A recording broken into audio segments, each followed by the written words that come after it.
आवाज कुणाचा?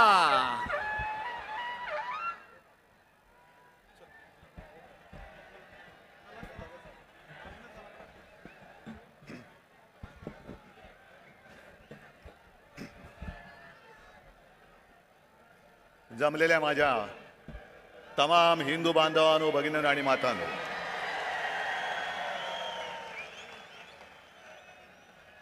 सत्तावन्न वर्ष झाली, पण आपण परंपरा थांबू दिली नाही. मोडता घालण्याचा प्रयत्न किती झाला तरी त्यांना मोडीत काढून आपली परंपरा आपण चालू ठेवली आहे आणि पुढची अनेक वर्ष ही अशीच चालू ठेवणार आहोत. सर्वप्रथम दसऱ्याच्या मी तुम्हाला सर्वांना शुभेच्छा देतो. आज दसरा आहे, शस्त्रपूजन आहे, सरस्वतीचं पूजन आहे आणि हा मेळावा त्या संस्कृतीचं एक विराट दर्शन आहे.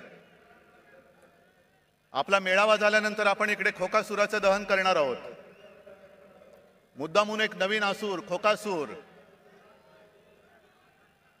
रामाने रावणाचा वध केला. कशासाठी केला? कारण असं मी ऐकलंय, असं मी वाचलंय की रावण सुद्धा शिवभक्त होता. पण एवढा शिवभक्त असून सुद्धा रामाला त्याला मारावं लागलं कारण रावण माजला होता. रावणाने सीतेला पळवलं होतं, सीताहरण केलं होतं. त्याचप्रमाणे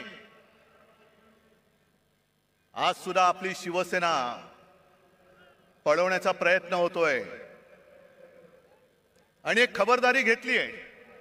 आपण नाही, त्यांनी. कारण प्रभू श्री रामचंद्राने धनुष्यबाणाने रावणाचा वध केला होता. भानगड नको म्हणून तो धनुष्यबाण सुद्धा चोरलेला आहे. चोरा, पण एक लक्षात घ्या की ज्याप्रमाणे हनुमानाने रावणाची सोन्याची लंका दहन केली होती, तशीच तुमची खोक्याची लंका दहन करणाऱ्या धगधगत्या मशाली आज सुद्धा माझ्या सोबत आहेत. आणि तुमची खोक्याची लंका आहे. मी जास्त गद्दारांवरती बोलणार नाहीये, कारण त्यांच्यावरती मला बोलण्याची आता गरजच नाही. तुम्ही सगळेजण बोलतायत, माझ्या आधीचे सगळे बोललेत. आणि सध्या क्रिकेटचा मोसम आहे, वर्ल्ड कप सुरू आहे. क्रिकेट पण चालू असतं आणि मध्ये मध्ये जाहिराती पण असतात. आणि काही जाहिराती तर आपल्याला बघून बघून पाठ होतात. त्यातलीच एक जाहिरात आहे, ते 3 हिरो सगळे, अजय देवगण, अक्षय कुमार आणि शाहरुख, ते तिघही येतात, 2-2 बोटं दाखवतात. आमच्याकडे सुद्धा 3 जण बसलेले आहेत. ते सुद्धा 2-2 सांगतात की अरे आमच्याकडे सुद्धा 2-2 हाफ आहेत. आणि ते कमला पसंतवाले आहेत, हे कमळा पसंतवाले आहेत. पसंत आपली आपली. त्यांना कमला पसंत आहे, यांना कमळा पसंत आहे. तुम्ही घ्या आणि तुमचं काय ते बघा. आमच्या नादाला लागू नका. आज महाराष्ट्रामध्ये आणि देशात खूप प्रश्न आहेत. मी भाषणाच्या सुरुवातीला आवर्जून जरांगे पाटलांना धन्यवाद देतोय.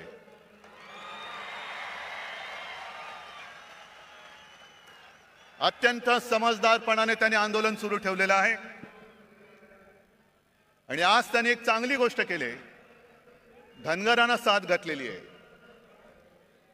मी ज्या वेळेला जालन्यात शांततेमध्ये हे आंदोलन सुरू होतं आणि आत्ताचं जे सरकार आहे, डायरचं सरकार, जसं जालियनवाला बागेमध्ये पोलीस घुसून त्यांनी अत्याचार केला होता, त्याचप्रमाणे आंतरवेलीमध्ये शांततेत बसलेल्या मराठा समाजाच्या आंदोलकांवरती यांनी 5वी लाठीहार केला होता. मी तत्काळ तिकडे गेलो, बघितलं. तिकडे हॉस्पिटलमध्ये गेलो. कोणाची डोकी फोडलेत, कोणावरती छरे मारलेले आहेत. पण काही काही घटना अशा घडतात की हृदयामध्ये त्या कायम घर ठीक करून राहतात. ज्या वेळेला आम्ही संभाजीनगर पासून निघालो आणि त्या ठिकाणावरती जात होतो, मध्ये जरा आम्ही थांबलो, एका घरामध्ये गेलो. घर कसलं तुम्हाला गावचं माहिती आहे, ग्रामीण भागातनं बरेच तुम्ही लोक आलेले आहात. तिन्ही सांजेची वेळ होती, मिणमिणत्या दिवा होता. मी जरा तिकडे बाथरूमला जायचं म्हणून गेलो. बाहेर आल्यानंतर त्या घरातली माऊली आणि तिची मुलगी हातामध्ये पंचारती घेऊन उभ्या होत्या. आणि मी त्यांना नमस्कार करून सांगितलं की ताई, आज ओवाळू नका, कारण फार भयानक घटना इकडे घडले. मग ताईंनी मला विचारलं, मी राखी बांधू शकते का? हृदयस्पर्शी प्रसंग होता. आणि ती माऊली मला राखी बांधत असताना तिच्या डोळ्यात पाणी आलं. म्हटलं, ताई काय झालं? ते म्हणलं, मला सुद्धा खूप मारलं बघ म्हणे, गुरावानी मारलं, हात दुखतोय माझा. म्हटलं, काय औषधोपचार केले का? ते नाही म्हणे, मी कशीबशी निसटले, पण माझी सून आणि माझा मुलगा हॉस्पिटलमध्ये. मग नंतर त्यानं सुद्धा मी भेटायला गेलो आणि त्याच त्या ताईंचा फोटो आला होता ना, तो पोलिसांची भांडत्यात, तो एक निळ्या रंगाची साडी नेसली होती. माझ्यासमोर त्या ताई बेडवरती होत्या, तोंड एवढं सुजलेलं, नाक फुटलं होतं. आणि मग सोबत जे होते त्यांनी मला सांगितलं की साहेब, यांचं डोकं सुद्धा फोडून टाकले. एवढ्या निर्गुणपणात तुम्ही वागता? मी मुख्यमंत्री होतोच आणि त्याही वेळेला हा प्रश्न होताच. मराठा आंदोलन तेव्हाही सुरू होतं, पण इकडे आलेल्या आणि एकाने तरी सांगावं, कधीतरी कोणावर तरी लाठीमाराचा आदेश मी दिला होता का? मग पोलीस एवढे रानटी होऊ शकतात? तेच पोलीस आहेत, आदेशाचं पालन करणारे पोलीस आहेत. आदेशाशिवाय ते असे वेडवाकडं वागू शकत नाही. महाजालन्याचा डायर कोण आहे, कोणी आदेश दिला, काही चौकशी नाहीये. मी जरांगे पाटलांना भेटलो आणि त्यांनी मला त्या बंदुकीची एक पुंगळी दाखवली. साहेब, हे बघा, एवढी मोठी गोळी, आमच्यावरती गोळ्या झाडल्या, अश्रूतून सोडला. आणि काश्मीरमध्ये दंगेखोरांवरती ज्या छऱ्याच्या बंदुका वापरतात, त्या छऱ्याच्या बंदुका वापरल्या. कोणाच्या गालात गेलेला छऱ्याच्या, कोणाच्या डोक्यात गेलेला. काय करणार? काय कुठे चाललो होतो आपण? गद्दारांना म्हणा, तुमच्यात हिंमत असेल तर हा प्रश्न सोडून दाखवा. हे खरे बाळासाहेबांचे विचार आहेत. द्या मराठी माणसाला न्याय द्या, मराठा समाजाला न्याय द्या.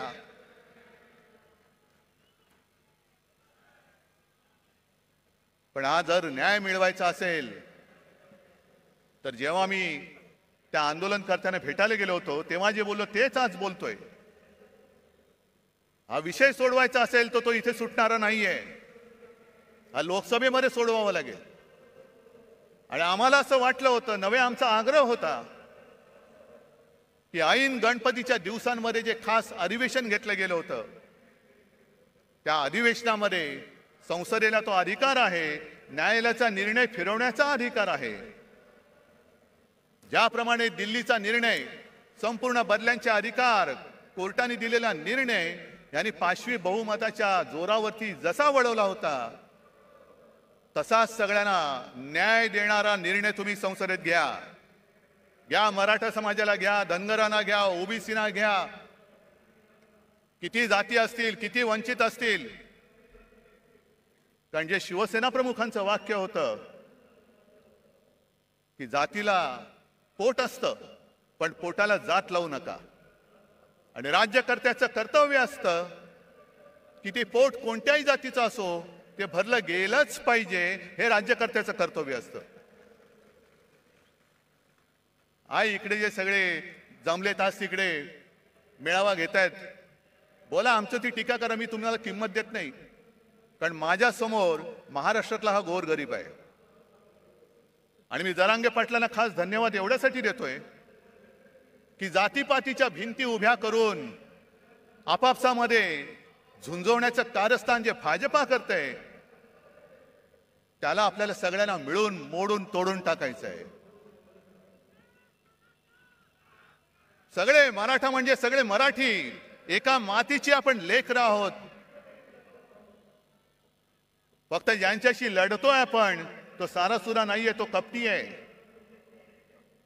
विघ्न संतोषी आहे.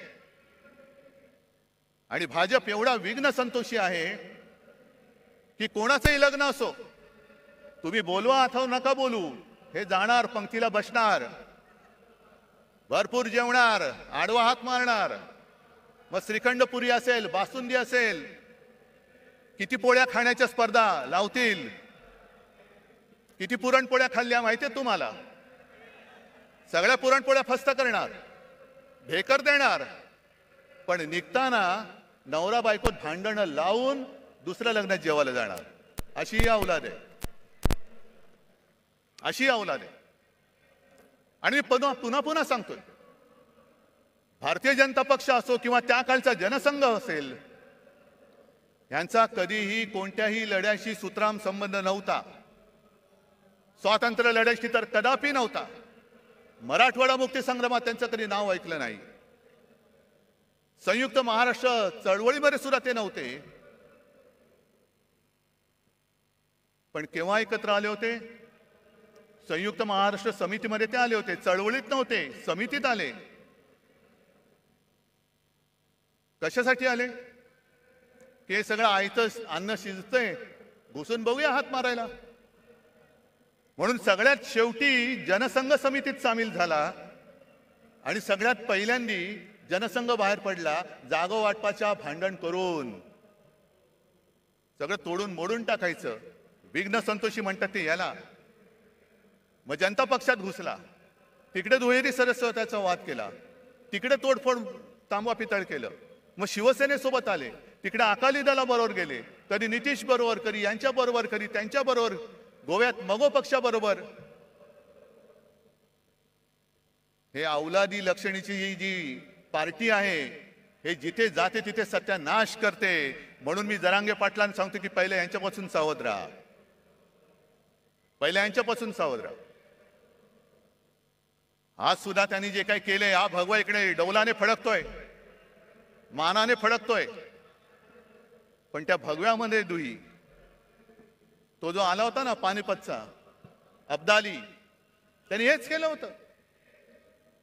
दुहीची बीज पेरायची, भांडणं लावायची, आणि त्या भांडणामध्ये जे खरे प्रश्न आहेत, मग ती बेकारी असेल, महागाई असेल, आणखीन काही असेल, त्याच्याकडे कोणाचं लक्ष जाता कामा नये.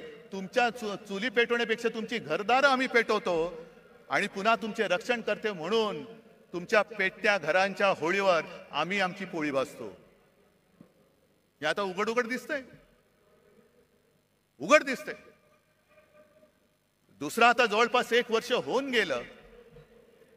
आपण सुप्रीम कोर्टात गेलेलो आहोत अपात्रतेच्या निर्णयासाठी. केस तारखेवरती तारीख, तारखेवरती तारीख.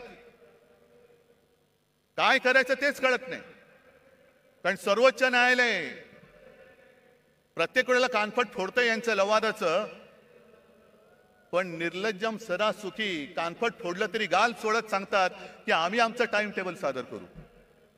ठीक आहे, तुम्ही तुमचं टाइम टेबल द्यायचं तेव्हा द्या, पण एक लक्षात घ्या, मी कोणाचाही अपमान करू इच्छित नाही, न्यायाधीश न्यायमूर्तींचा तर करूच शकत नाही.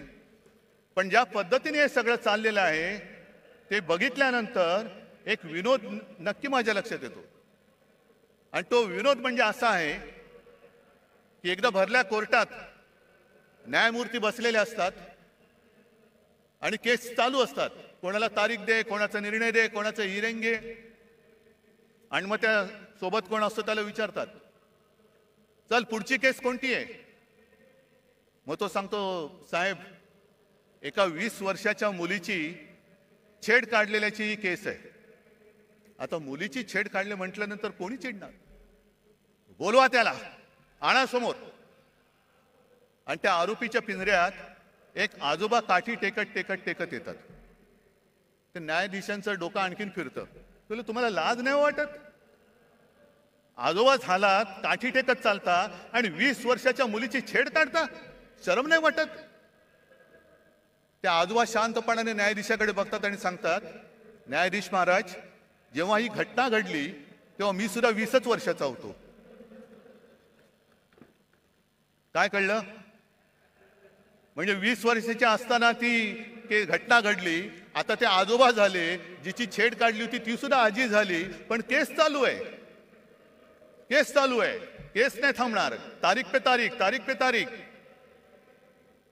आता माझं स्पष्ट म्हणणं असं आहे, ठीक आहे, तुम्ही आम्ही केलेल्या अपात्रतेचा निर्णय जेव्हा लावायचा तेव्हा लावा, 20 वर्षानंतर लावा, 50 वर्षानंतर लावा, पण आज संपूर्ण देश बघतोय, संपूर्ण जग बघतोय, तो केवळ अपात्रतेच्या निर्णयाकडे बघत नाहीये, तर या आपल्या हिंदुस्थानामध्ये, या आपल्या भारतामध्ये सर्वोच्च न्यायालय म्हणून जे काही आहे त्याला हा लवाद जुमानत नसेल तर सर्वोच्च न्यायालयाचं अस्तित्व राहणार आहे की नाही? या देशात डॉक्टर बाबासाहेब आंबेडकरांनी घटना तिचं अस्तित्व शिल्लक राहणार आहे की नाही? आणि सगळ्यात महत्वाचं म्हणजे अनेक क्रांतिकारकांनी आणि अनेक योद्ध्यांनी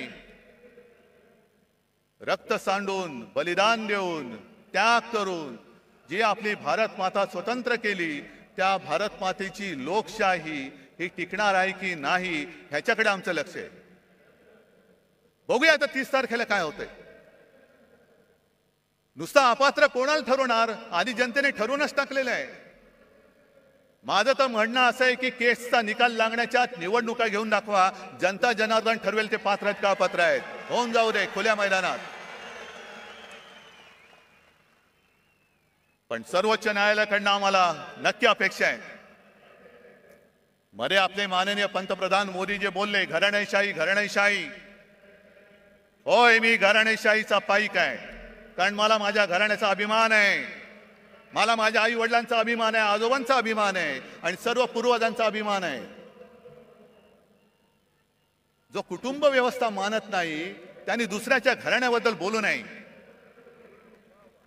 पहिले कुटुंब व्यवस्था मान आणि मग हिंदुत्वाचं बोल. कारण कुटुंब व्यवस्था हा हिंदू संस्कृतीचा एक पाया आहे. तोच जर तुम्हाला मान्य नसेल तर तुम्ही आमच्यावरती बोलणारे कोण आहात? तुम्हाला काही अधिकार नाहीये. ज्याप्रमाणे मी कोरोनाच्या काळामध्ये माझे कुटुंब, माझी जबाबदारी, सर्व महाराष्ट्र मी माझं कुटुंब मानून माझ्या परीने मी काम केलं, म्हणून मला अभिमान आहे की कोणाच्याही नशिबात नाही ते एक नातं कुटुंब प्रमुख म्हणून मला महाराष्ट्राच्या जनमानसामध्ये स्थान मिळालं. मला अभिमान आहे त्याचा. बरं, घराणेशाहीला विरोध करायचा ना, करा, जरूर करा. पण घराणेशाहीला विरोध करताना आम्ही पोचलेली घराणेशाही तुम्ही डोक्यावरती बसवताय ती पहिली खाली करा. बाप मंत्री, मुलगा आमदार, मुलगा खासदार, हे सगळे जे काही चाललंय ते पहिलं करा. असं काही नाही की सगळीच घराणी काही चांगली असतात, सगळीच घराणी काही वाईट असतात. घराण्याची सुद्धा एक परंपरा असते, घराण्याचे संस्कार असतात. कोण कोणत्या घराण्यातल्या त्याच्याप्रमाणे त्याची ओळख ठरते. ज्याप्रमाणे जर तुम्ही घराणेशाही बघायला गेला, डॉक्टरचा मुलगा डॉक्टर होतो, आम्ही सुद्धा घराणेशाही, घराण्याची परंपरा जपणारे आहोत. त्याचप्रमाणे आणखीन एक घराणेशाही नाही पण घराण्याची परंपरा मी आवर्जून सांगेन, ती म्हणजे आपले सर्वोच्च न्यायालयाचे सरन्यायाधीश चंद्रचूड साहेब. स्वतःच्या कर्तृत्वाने बसलेत, पण त्यांचे वडील सुद्धा सरन्यायाधीश होते आणि कडक होते, कणखर होते. शेवटी इतिहासामध्ये आपली नोंद काय होणार आहे हे प्रत्येकाने खबरदारी घ्यायची. कोणासमोरही न झुकणारा म्हणून माझी नोंद व्हायला पाहिजे की सत्ताधाऱ्यांचे बूट चाटणारा, हे प्रत्येकाने ठरवायचंय. मग जशी घराणेशाहीची परंपरा आहे तशीच काही नावं अशी आहेत ज्यांच्या घराण्याचा आता पताच माहिती नाहीये, पण तरी सत्ताधीश झाले. फरक बघाय तुम्ही. हिटलरचे वडील माहिती आहेत कोणाला? हिटलर काय घराणेशाहीतला होता? सद्दाम हुसेन काय घराणेशाहीतला होता? पुतीन काय घराणेशाहीतला आहे? गदाफी काय घराणेशाहीचा आहे? मुसोलिनी, स्टालिन, कोणाची घराणी माहिती आहेत? पण हाही धोका विसरू नका की ज्याचा काही आगापिछा नाही, त्याच्या हातामध्ये जर का देश दिला तर काय होऊ शकतं त्याचं अत्यंत वाईट उदाहरण हे जर्मनी आहे. हे जर्मनी आहे. असाच उदय झाला, लोक पागल झाली, अंधभक्त झाली आणि आज त्याने जे काही बहुमत मिळाले हे बहुमत तर काहीच नाही.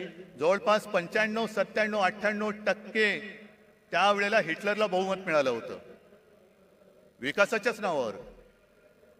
काय केलं त्यांनी? आज जाऊन जर का विचारलं तर जर्मन लोकांना लाज वाटते की त्यांच्या देशामध्ये हिटलर होऊन गेला म्हणून.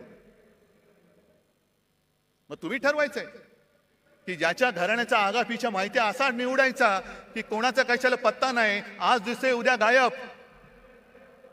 तुमचं मरण तुम्ही पत्करा, मी माझी वाट लावून काम केलं, मला आनंद झाला तुमची वाट लागली, आता मी झोळी लावून चाललो, तुम्ही बसा रिकामी कटोरी घेऊन. आणि हे जर का टाळायचं असेल तर आज माझं ठाम मत आहे, एक काळ जरूर होता की कदाचित याच व्यासपीठावरून हिंदू हृदय सम्राट बोलले होते की देशाला एका मजबूत सरकारची गरज आहे. मजबूत सरकार आपण बघितलं, 9 वर्ष पाहिलं. म्हणजे मला आज सुद्धा आठवत आहे की 14 साली ज्या वेळेला प्रणवदा राष्ट्रपती होते तेव्हा आम्ही सगळे, आता वेडगळच, आम्ही गेलो होतो सगळे पक्ष मिळून आणि आम्ही सांगितलं की आमचा नेता नरेंद्र मोदी. मग प्रणव मुखर्जी खुश झाले, आम्हाला म्हणाले 25-30 वर्षानंतर एका पार्टीचं सरकार आलं, आता देशामध्ये स्थैर्य येईल. काय आले तुम्ही सांगा? आले स्थैर्य? काय तुमचे प्रश्न सुटलेत? आणि म्हणून मला आज असं वाटतं की सरकार तर बदललं पाहिजेच, पण आता जे सरकार आणायचं आहे हे सरकार मजबूत जरी असलं तरी एका पक्षाचं बहुमत असलेलं पाशवी सरकार नको, अजिबात नको. जेव्हा खुर्ची थोडीशी डगमगीत असते तेव्हा देश मजबूत होतो. नरसिंहरावांनी चांगलं काम केलं, मनमोहन सिंगांनी केलं, अटलजींनी सुद्धा केलं. सगळ्यांना सोबत घेऊन चालणारं सरकार पाहिजे, मिलीजुली सरकार आज पाहिजे आपल्याला. पण यांचं जे सगळं चाललंय, मी मागेच बोललो होतो की हिंदुत्वाचा बुरखा फाटल्यानंतर आतमधला यांचा बिभत्स किळसवाणा चेहरा, भेसूर चेहरा आता आम्हाला दिसायला लागलेला आहे. जे काय एक स्वप्न दाखवलं होतं 2014 साली, आणि त्यांचीच भाषणं आहेत. पेट्रोल का दाम ऊपर गया की नीचे, गैस का दाम ऊपर गया कि नीचे, डॉलर ऊपर गया, रुपया ऊपर गया कि नीचे. मग काढा, सगळ्या गोष्टी काढा. जे मी तुम्हाला सांगितलेलं आहे, होऊन जाऊ दे चर्चा म्हणून, गावागावात जाऊन ह्या सगळ्या गोष्टी समजावून सांगा, समजावून सांगा. पण आज सगळं काही त्यांनी गुंडाळून ठेवलेलं आहे. माझ्या आधीचे सगळे वक्त्यांनी एक एक समाचार घेतलेलाच आहे. मी संजय राऊतांचं भाषण ऐकत होतो, भ्रष्टाचारावरती कडाडून बोलले. संजय, काळजी करू नका, उद्या आपलं सरकार येणार आहे, नक्की आणणार म्हणजे आणणारच. आणि आज जे दमदाट्या करतायत त्यांना सुद्धा सांगून ठेवतोय की तुम्ही आमच्या लोकांना जो त्रास देताय तो त्रास बंद नाही झाला तर सरकार आणल्यानंतर तुम्हाला सुद्धा आम्ही उलटे टांगल्याशिवाय राहणार नाही, उलटे टांगू तुम्हाला. मी सर्व शासकीय अधिकाऱ्यांना पण सांगतोय, जो एक फतवा माझ्या पाहण्यात आला, आयकर अधिकाऱ्यांना आता फतवा गेलेला आहे की सरकारच्या प्रचाराची रथयात्रा काढा. का हो, तुम्ही सगळे घेताय ना, सगळे भाडोत्री माणसं गोळा करताय. त्या भाडोत्री माणसामध्ये कोणी मर्द नाही, स्पष्ट आहे. कारण मर्द कधी विकला जात नाही, मर्द कधी विकत घेता येऊ शकत नाही. आणि मर्दपणा तर रक्तामध्ये असावा लागतो. लाचारी असणारे कधी मर्द होऊ शकत नाही. आणि भारतीय जनता पक्षाची आजची हालत जी अशी झालेली आहे, मग त्याचं वर्णन मध्ये ते एक सगळ्यांना असं पेव फुटलं होतं, हनुमान चालिसा. कुठेही हनुमान चालिसा. जा ना मणिपूरमध्ये जा आणि हनुमान चालिसा बोला, आहे हिम्मत. पण हनुमान चालिसा जसा तुम्ही बोलता तशी आपल्या हिंदू संस्कृतीत आणखीनही काही स्तोत्र आहेत. व्यंकटेश स्तोत्र माहिती आहे तुम्हाला? त्याच्यामध्ये स्पष्ट शब्दात लिहिले आहे, गावीचे होते लेंडे ओहळ. म्हणजे काय? गावातलं गटार, गंगेसी मिळता गंगाजळ. मग ते गटार जर का गंगेला मिळालं तर त्याचं सुद्धा गंगाजल होतं आणि तीर्थ म्हणून हे प्राशन करतात. काक विष्ठेचे झाले पिंपळ, म्हणजे कावळ्याने खाऊन त्याची जी काय विष्ठा असते त्याच्या बियेतनं होतं झालं पिंपळ, त्याची निंद्य कोण म्हणे. आता पिंपळ झालाय त्याला निंदा कसं म्हणायचं? भले असेल तो कावड्याच्या विष्ठेतून झालेला, तसा भाजप झालाय आता. सगळे गावीचे सगळे लेंडे ओळ एकत्र येतात, या या या या या या सगळ्या कावड्यांच्या विष्ठा एकत्र करतायत आणि पिंपळ करतायत, बसा मुंज्यासारखे त्याच्यावरती बसून. ही तुमची हालत झाली. हे तुमचं हिंदुत्व. आज मला संताप काय येतो जेव्हा मला लोक सांगतात की साहेब जनतेमध्ये तुमच्याबद्दल प्रेम आहे, तुमच्याबद्दल सहानुभूती आहे. माझ्यासाठी नका, महाराष्ट्रासाठी ठेवा. महाराष्ट्रासाठी ठेवा, आपल्या मराठी मातीसाठी ठेवा. पण त्यावेळेला शिवछत्रपतींनी स्वराज्यासाठी सुरत लुटली होती. हे इथून सुरतेला पळणारे लाचार महाराष्ट्राचं हित सांभाळू शकतायत? सरकार बदलल्यानंतर पहिलं काय केलं यांनी? पहिलं घाईघाईनी मेट्रोची आरेची जागा मेट्रोला दिली. बुलेट ट्रेनची जागा जी मी अडवून ठेवली होती आणि जिकडे करोना सेंटर उभं केलं होतं ते पहिलं बुलेट ट्रेनच्या घशात घातलं. मला सांगा, एवढे सगळे तुम्ही जमलेला किती जणांना बुलेट ट्रेनचा उपयोग होणार आहे? मला सांगा. होणार आहे? तुम्हाला होणार आहे? कोणाला होणार आहे? मग बुलेट ट्रेन कशाला? मग मला कोणीतरी सांगितलं की अहो साहेब, यावेळेला मुंबईतून सुरतेला पळताना किती त्रास झाला. तो कैलास पाटील तर सुदैवाने मधनं उठून आला म्हणून, पण इथल्या गद्दारांना पटकन गुजरातला पळता यावं म्हणून बुलेट ट्रेनची व्यवस्था करतायत. गद्दारांना पळवण्यासाठी. अरे महाराजांनी सुरत लुटली होती, हो लुटली होती, स्वराज्यासाठी लुटली होती. पण तिचा सूड म्हणून तुम्ही आज मुंबई लुटता आहात, महाराष्ट्राचं खच्चीकरण करता आहात. संपूर्णपणे महाराष्ट्र बकाल करायचा, मुंबई बकाल करून टाकायची, मुंबईच्या ठेवीवरती डल्ला मारायचा आणि मुंबईला भिकेला लावून दिल्लीच्या दारामध्ये उभी करायची. हा त्यांचा डाव आहे. त्याच्या विरुद्ध लढण्यासाठी मला तुमची सोबत पाहिजे. मला ते मोडून काढायचंय. बरं, आता मुंबई तर तोडूच शकत नाहीत, कारण मागे शिवसेना प्रमुखांनी सांगितलं आणि तेच मी आज परत सांगतोय, जो कोणी मुंबईला महाराष्ट्रापासून तोडू बघेल त्याच्या शरीराचे तुकडे केल्याशिवाय आम्ही राहणार नाही. कोणी असलं तरी त्याचे तुकडे तुकडे करून टाकू. मग काय करायचं? मुंबई तोडता येत नाही, कारण मुंबई तोडण्याचा प्रयत्न झाला तर महाराष्ट्र तुमचं सरकार जाळून टाकेल. होय, जाळून टाकेल. मग दुसऱ्या मार्गाने मुंबईला कैयात घ्यायची, मुंबईची स्वायत्तता मारायची. मुंबईचा विकास जी मुंबई महापालिका करते ते आता नीती आयोगाच्या माध्यमातून करायचं. कशासाठी? काय करते नीती आयोग? बरं, महापालिकेमध्ये आजपर्यंत असं कधीही झालं नव्हतं. एकतर पालकमंत्री केला, तो सुद्धा बिल्डर, माहिती आहे ना कोण? आणि पालकमंत्र्याचं कार्यालय म्हणजे एका बिल्डरचं कार्यालय हे त्यांनी मुंबई महापालिकेमध्ये थाटलं. हे मुंबई गिळण्याचा हा प्रकार नाहीये. आज तिकडे नगरसेवक नाहीयेत, प्रशासकीय राजवट सुरू आहे. कोण कोणाचे मित्र कसा कारभार करतात आणि किती पैसे खातायत याचा आपण मोर्चाकडून जाब विचारला होता, उत्तर द्यायला तोंड नाहीये. बेधडक भ्रष्टाचार सुरू आहे.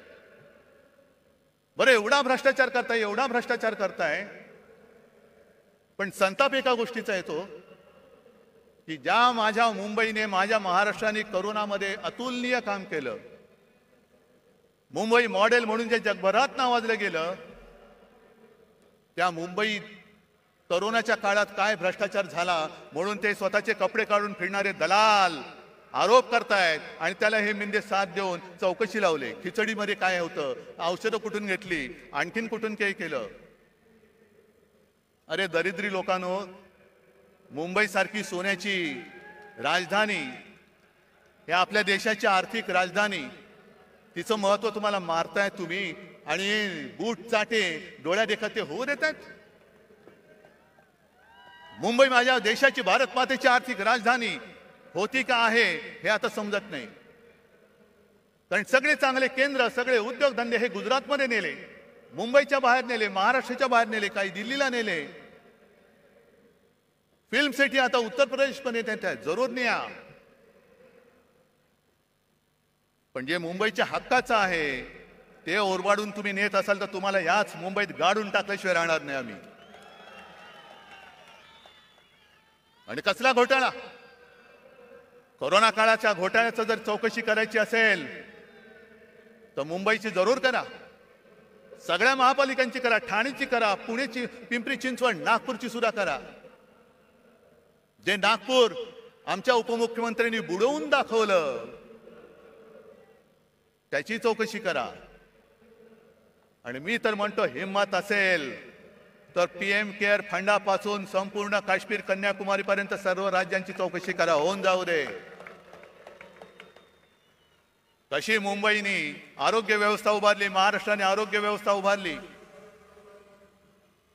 आणि कसं तुम्ही त्या गंगेमध्ये प्रेत सोडत होतात, कशी गुजरातमध्ये सार्वजनिक चिता पेटल्या होत्या, आणि त्याच बरोबरीने केंद्र सरकारने भाजप औषधे दिली, किती ऑक्सिजन दिला, किती व्हेंटिलेटर्स दिले, आणि विरोधी पक्षांकडे असलेल्या सरकारकडे अधिकृत नाही अनधिकृत टेबलाखालनं किती दिले त्याचाही घोटाळ्याची तपास करा. पण आम्ही मुंबई वाचवली, आम्ही महाराष्ट्र वाचवला, त्याचं कौतुक नाहीये. पण मुंबईला बदनाम करून टाकायचं जे षडयंत्र म्हणतो ते हेच की मुंबईला संपवून टाकायला, मुंबईला बकाल करून टाकायची, मुंबई म्हणजे भ्रष्टाचार खाणारे हेच. आणि आमच्या अंगावरती येत आहे, अरे शेण तुम्ही खाताय, आमचं तोंड कशाला हुंगाला येत आहे? पहिले स्वतःच्या तोंडाचा वास घ्या, हिंमत असेल तर.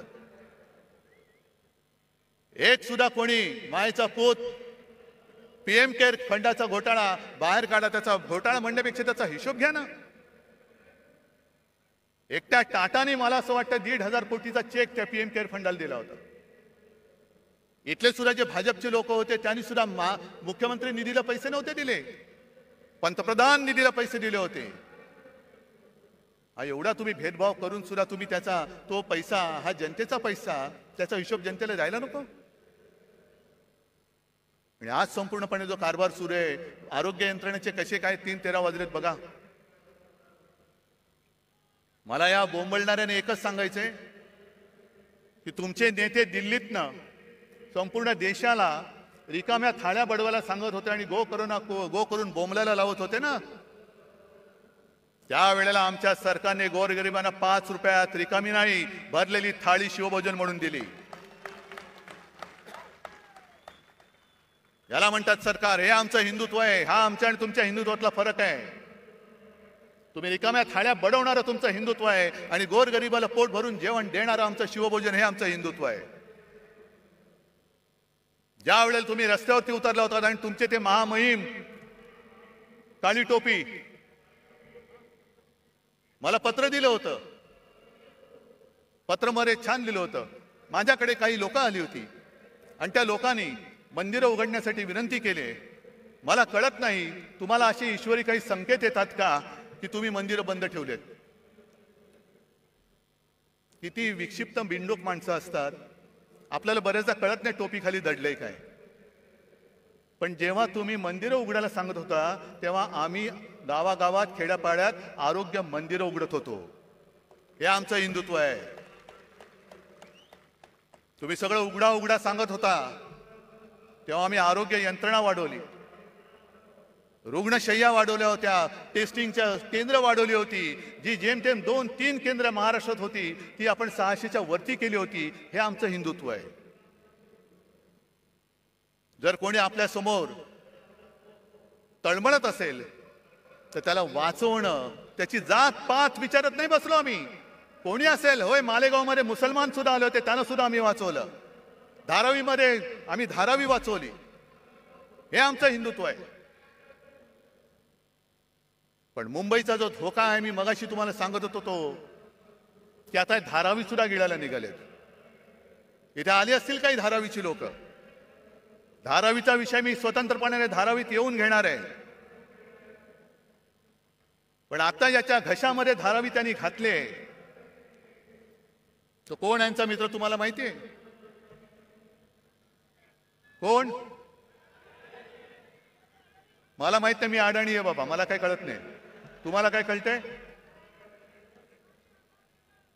आणि सहज जर का अभ्यास केला तर माझे तर डोळे पांढरे झाले.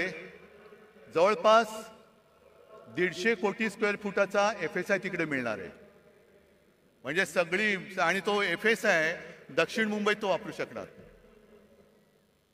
म्हणजे मुंबईची ओळख काय राहणार? कोण येणार, कोण राहणार?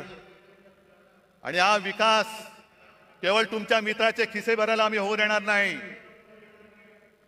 धारावीचा विकास झालाच पाहिजे.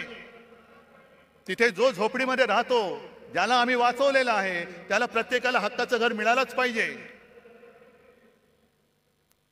पण त्या हक्काबरोबर घराबरोबरच प्रत्येक घरामध्ये जे उद्योगधंदे आहेत, अगदी मायक्रो स्केल, लघु उद्योग, सूक्ष्म उद्योग, काही कुंभारवाडे आहेत, त्यांना सुद्धा तिकडे जागा मिळाली पाहिजे. ती सुद्धा सोयी त्यांना मिळाली पाहिजे.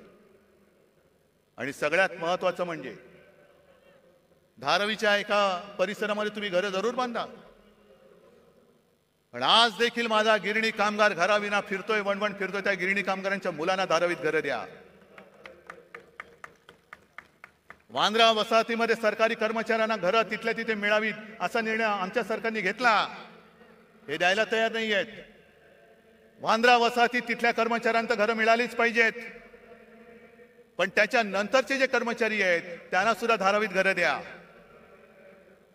पोलिसांची घरं कमी पडत असतील तर पोलिसांना सुद्धा धारावीत घरं द्या. कारण आम्हाला हिंदुत्व जपायचं आहे, पण त्याच बरोबरीने मुंबईवरचा मराठी ठसा सुद्धा आम्हाला अधिक गडद करायचा आहे. नुसती धनदांडग्यांची मुंबई करू नका. साध्या सुध्या ग्रामीण भागातल्या माणसाला इकडे परवडणाऱ्या दरामध्ये धारावीमध्ये घर द्या. कारण धारावीवरती एवढ्या सवलती त्यांनी उधळलेल्या आहेत, एवढ्या उधळलेल्या आहेत की त्याचा फायदा जर गरिबांना मिळणार असेल तर आनंद आहे. पण तो जर का तुमच्या मित्राच्या खिशात जाणार असेल तर मात्र आम्ही तो जाऊ देणार नाही. आणि मुंबई काय धारावी सुद्धा त्याला गिळू देणार नाही. हा निश्चय करून आम्ही रस्त्यावरती उतरू. ही मुंबईची अवहेलना तुम्हाला मी सांगतोय. किती सांगायच्या गोष्टी. अंबादास, तुम्ही सगळ्या शेतकऱ्यांचा विषय घेतला असाल.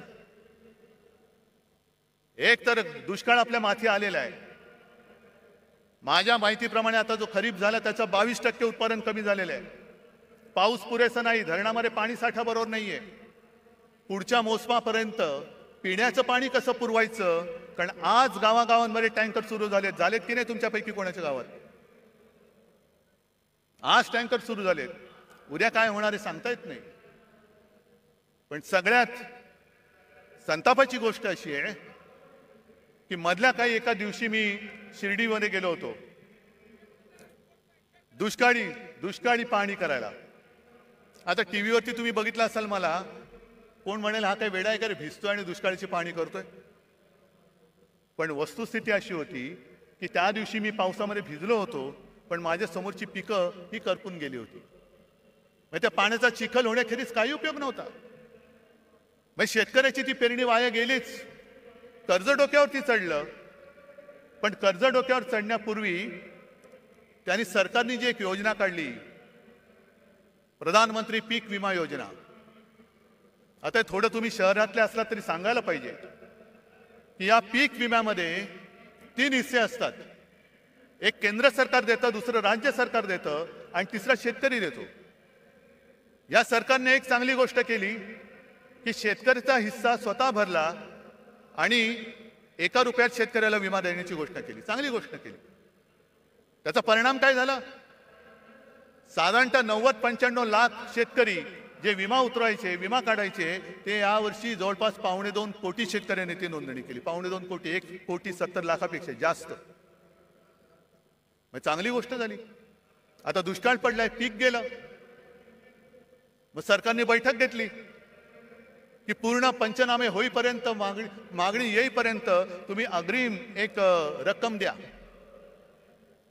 आणि माझी जी माहिती आहे, विमा कंपन्यांनी हात वर केले, आम्ही देऊ शकत नाही. का देऊ शकत नाही? कारण जे निकष आहेत त्या निकषामध्ये सलग 21 दिवस जर पाऊस पडला नाही तरच नुकसान भरपाई मिळते. काही जणांना त्यांनी असं सांगितलं की तुमच्या नुकसानीची नोंद तुम्ही 72 तासात केली नाही म्हणून तुम्हाला नुकसान भरपाई मिळणार नाही. काय सरकार करते? तुम्हाला विमा कंपन्या जुमानत नाही? अरे मागे शिवसेनेने आंदोलन केल्यानंतर पटपट पटपट पटपट सगळ्यांना भरपाई दिली होती. आज तुम्हाला सगळ्यांना मी होय आदेश देतोय, शेतकऱ्याच्या बरोबरीने त्याच्या मदतीसाठी उभे राहा. जा विमा कंपन्या कोणाच्या त्या बघा, त्या सूर्यांच्या मित्रांच्या असतील. कुठे कुठे त्या विमा कंपन्या, त्या विमा कंपन्यांमध्ये जा. मारझोड नाही करायची, पण आळीपाळीने घेराव घालून बसा. आणि अधिकाऱ्याला जागचा हलू देऊ नका. त्याला सलग पावसाचा खंड काय असतो ना, तो जागेवरती बसून दाखवा की तुझा पाऊस तुंबल्यावरती काय होतं. शेतकरी वाऱ्यावरती पडलाय, आरक्षणासाठी समाज रस्त्यावरती आलेले आहेत आणि हे म्हणे बाळासाहेबांचे विचार घेऊन पुढे चाललेले आहेत. बाळासाहेबांचे विचार काय होते? मरे आम्ही एक विरोधी पक्षाची आघाडी केली, तिचं नाव इंडिया ठेवलं. त्याच्यावरती मोदी लगेच त्यांनी तुलना केली की इंडियन मुजाहिद्दीन आहेत. किती दुर्दैव आहे. देशाला असा विचार करणारा पंतप्रधान मिळू शकतो? जे देशप्रेमी आम्ही देश वाचवण्यासाठी एकत्र आलो, तर आमची तुलना तुम्ही इंडियन मुजाहिद्दीन बरोबर केली. पण जे शिवसेना प्रमुख सांगत होते की जोपर्यंत हे पाकडे माझ्या देशात घुसखोरी करायचं थांबवत नाही, तोपर्यंत मी माझ्या भूमीवरती हिंदुस्थान पाकिस्तान क्रिकेट होऊ देणार नाही. आज त्या अहमदाबादमध्ये नरेंद्र मोदी स्टेडियममध्ये त्यांचं स्वागत काय झालं? गरबा काय खेळला, फुलं काय टाकली, सगळा आनंदी आनंद, शेव फाफडा बिपडा असा वाटला की पाकिस्तानच्या खेळाडूंना वाटलं एक क्षणभर की आम्ही भारतात नाही, आम्ही भाजपात आलो की काय, आम्ही भाजपात आलो की काय. काय हे? बरं, आमच्यावरती टीका करताना इंडिया म्हणून जरूर करा. आम्ही तुमच्यावरती करतो, तुम्ही आमच्यावरती करा. पण तुम्ही आमची तुलना देशद्रोह्यांशी करणार असाल आणि स्वतः देशांच्या शत्रूंबरोबर क्रिकेट खेळणार असाल, तर आमच्यापेक्षा जास्त देशद्रोही तुम्ही आहात. आज सुद्धा तो कुलभूषण जाधव तुरुंगामध्ये पाकिस्तानच्या तुरुंगात चढतोय. कोणाला आठवण आहे? 4 दिवसापूर्वी सीमेवरती पाकिस्तानच्या सैन्याने गोळीबार केला, शस्त्रसंधी मोडली आणि 2 जवान आपले घायाळ झाले.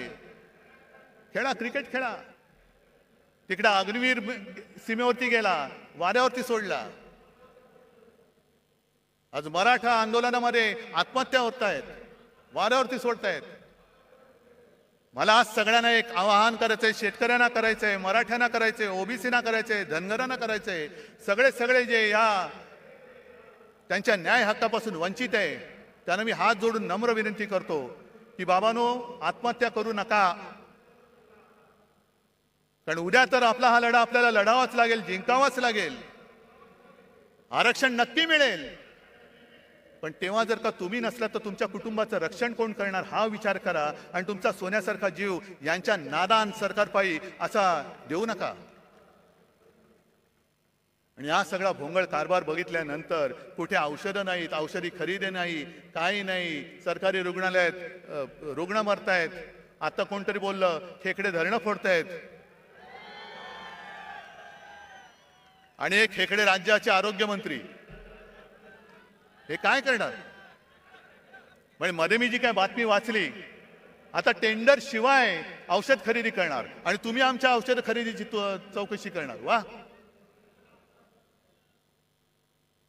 म्हणजे हे खेकडा मंत्री असे आहेत की हाफकिन नावाची संस्था हे त्यांना माहिती नाहीये. कोण आहे तो हाफकिन? बोलून घ्या त्याला. कशाला? काय दलाली खायचे? म्हणजे असे सगळे नादान आणि ओंगळ अनागोंदी कारभार बघितल्यानंतर मला या गद्दारांचं काही कोड कौतुक नाहीये. ते त्यांच्या कर्माने जाणार आहेत. कपाळावरती आयुष्यभर पुढच्या सगळ्या पिढ्यांमध्ये गद्दार म्हणून एक शिक्का कायम चाललेला आहे. तो किती घासू म्हटलं, कोणताही साबण लावा, तो पुसला जाणार नाहीये. आणि म्हणून तुम्हाला सगळ्यांना एकच विनंती करतो, कारण आपण छत्रपती शिवाजी महाराजांची मावळे झालो तरी खूप झालं. पण एका गोष्टीमध्ये आपण नशीबवान आहोत की तो मोगली वरवंटा तोडून मोडून टाकणारं ते शिवतेज आपल्या महाराष्ट्राच्या मातीमध्ये जन्माला आलं, त्या मातीत आपला जन्म झालेला आहे हे लक्षात ठेवा.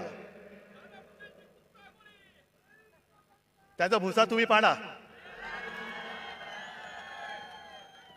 पण छत्रपतींच्या भगव्याशी गद्दारी करणारा महाराष्ट्रामध्ये शिल्लक ठेवायचा नाही. आणि आमचं हिंदुत्व हे राष्ट्रीयत्व आहे.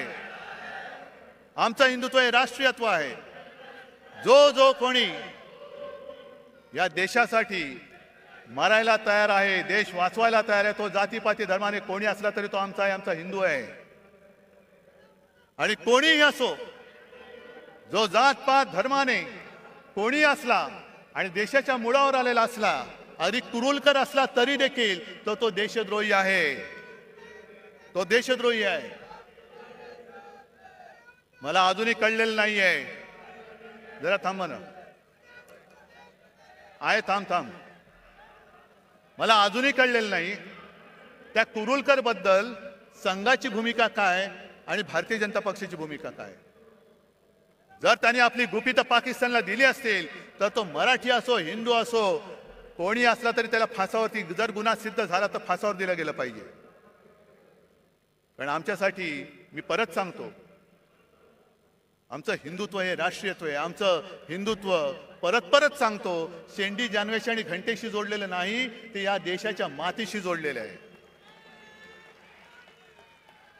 म्हणजे देश वाचला तर महाराष्ट्र वाचेल, आणि महाराष्ट्र वाचला तर देश वाचेल.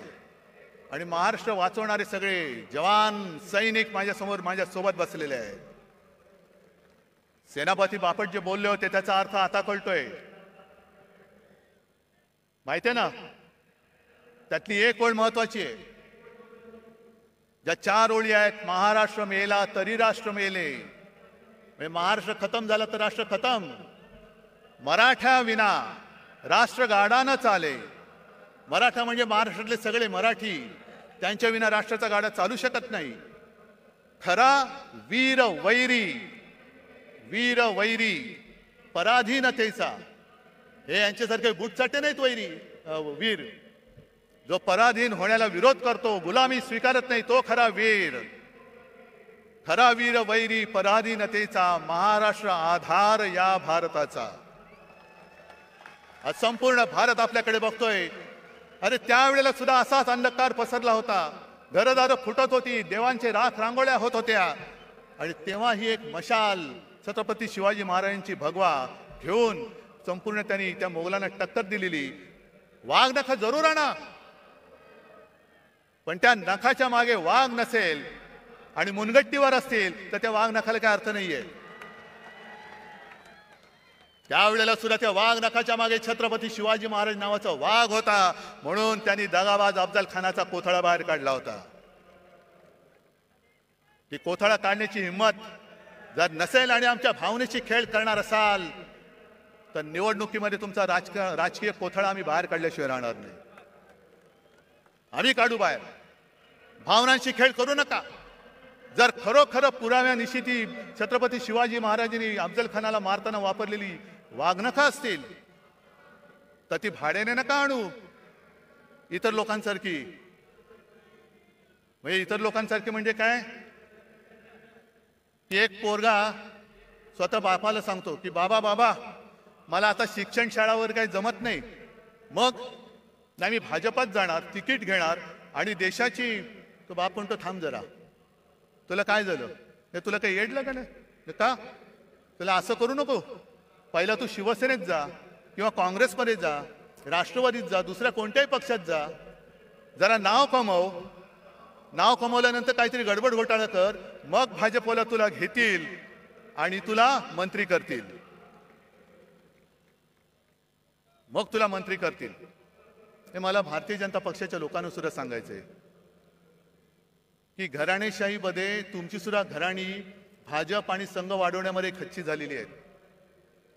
आज जर का तुमच्या घराण्याच्या त्यागाला काही किंमत मिळणार नसेल आणि नुसतं उपऱ्यांच्या सतरंज्या काढण्याचं घालण्याचं काम तुम्हाला करायचं असेल तर हाच भाजप, हाच संघ तुम्हाला तरी अपेक्षित होता का. नुसतं सतरंज्या घालताय. आणि म्हणून हा भावनेशी खेळ आता बस झाला.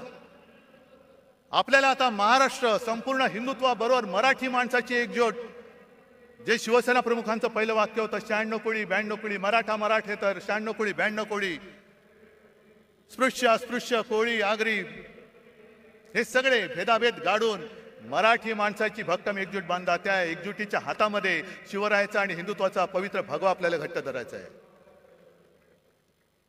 आणि म्हणून परत एकदा एकच सांगतो की आता या गद्दारांकडे दुर्लक्ष करा. आज सुद्धा अनेक जणांना फोन येत आहेत आणि परत सांगतो, ज्याला इमान विकायचं असेल सरळ इमान विकून मोकळे व्हा. जा तिकडे, माझ्याकडे एवढे वाघ बसले असताना मला नादान आणि भ्याडांची गरज नाहीये. आणि सरकारला मी आव्हान देतो, सुप्रीम कोर्टाचा निकाल लागेल तेव्हा लागेल, पण जर तुमच्यामध्ये हिंमत असेल तर मुंबई महापालिकेसह लोकसभा आणि विधानसभा सुद्धा घेऊन दाखवा. आमची तयारी आहे. जाऊन द्या, आम्ही जनतेच्या कोर्टात येतो. जो जनता निकाल देईल तो आम्हाला मान्य आहे, तो आम्हाला मान्य आहे. पण याची खात्री तुम्हाला आहे की जर का जनतेच्या कोर्टात गेलो तर इकडे तारीख पे तारीख नाही, एक डाव दोन तुकडे एका फटक्यात घरी पाठवतील लोक तुम्हाला. आणि त्याला घाबरलेत म्हणून यांनी युनिव्हर्सिटीच्या निवडणुका सुद्धा पुढे ढकलून टाकल्या. असं हे सगळं घाबरट सरकार फक्त महाराष्ट्राची आणि देशाची वाट लावते. ती वाट आणखीन लागू नये म्हणून जिथे जिथे आपल्याला शक्य होईल तिथे तिथे यांचा पाडाव आपल्याला करावाच लागेल. करणार? जरा तुमच्या हाताच्या मशाली दाखवणार? हे हात नाहीत, या मशाली आहेत. आणि या मशाली केवळ ह्या नादान महाराष्ट्र सरकारचंच नाही तर हुकुमशाही आणणाऱ्या दिल्ली सरकारचं सुद्धा तख्त जाळून भस्म केल्याशिवाय राहणार नाही. हा एक आत्मविश्वास बाळगून आपली रजा घेतो. जय हिंद, जय महाराष्ट्र.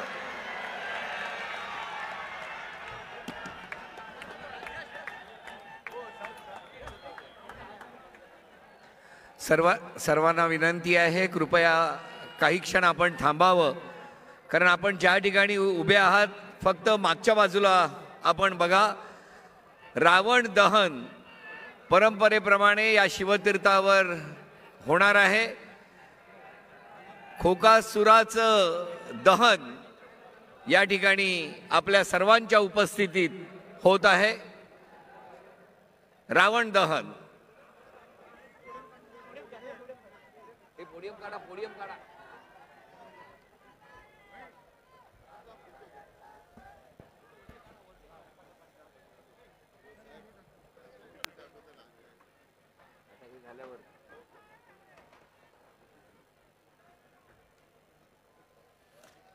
रावण दहन आपल्या सर्वांच्या साक्षीने या खोकासुराचं दहन या शिवतीर्थावर परंपरेप्रमाणे करण्यात येत आहे.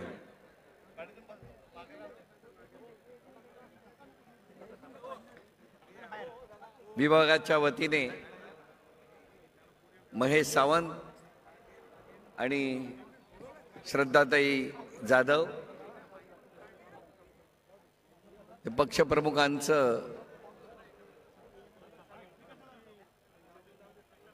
पुष्पगुच्छ देऊन स्वागत आणि शुभेच्छा देत आहेत.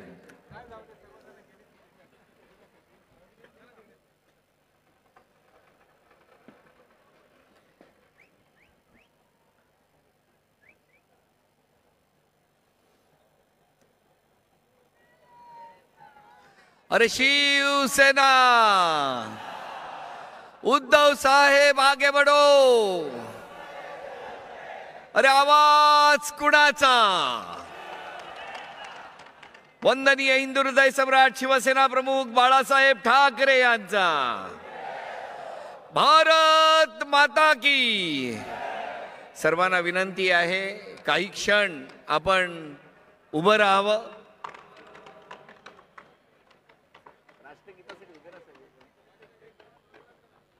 झालं का सगळं?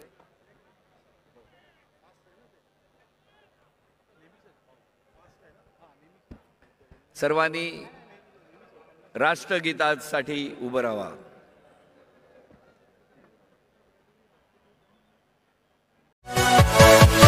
Yeah.